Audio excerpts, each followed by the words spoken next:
Today we're going to make dog cookies that are considered safe for dogs with kidney disease. People could eat them too.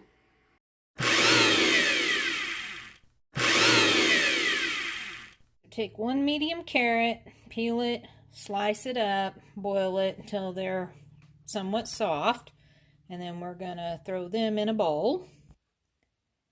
And just let them sit in the bowl while you're working on the zucchini.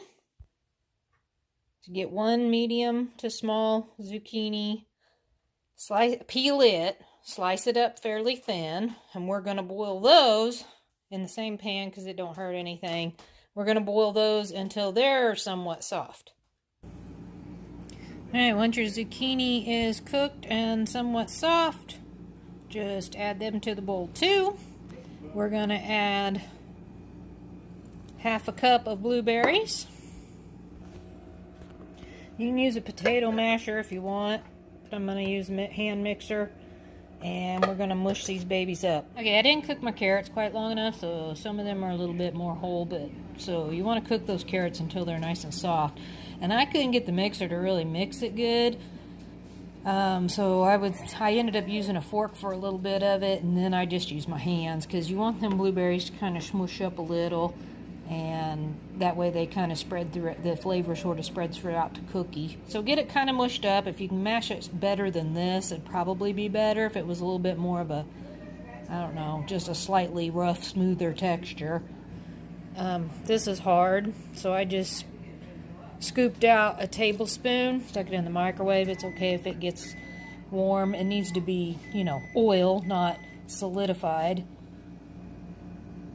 Okay, that's better. So we'll just add that oil to the bowl. I'll go ahead and stir that around a little bit. I've added about a half a cup of coconut flour. You want it to be kind of a fluffy mixture. That way you can sort of give it some shape for it to cook. I made up the little cookies. I kind of started out really small, and then I sort of got them a little bit bigger. I used my hands to make these. You're not going to probably be able to use a cookie cutter because of the graininess of the coconut flour. It doesn't really bring it together real good, so you really need to use your hands so that you can make it, really get it squished together and formed. I mean, you could probably freeze some of this before cooking it after you make them. If you want to separate them with some parchment paper or something, you could probably freeze about half of these and then bake them up later. I've got the oven preheated at 350.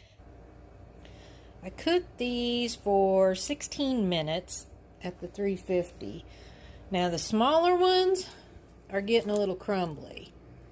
And I think, it's probably because of that coconut flour.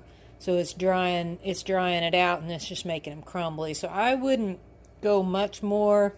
If you're doing these tiny ones, I would probably stick with about 10 minutes, maybe 12, but you'll need to watch it really close.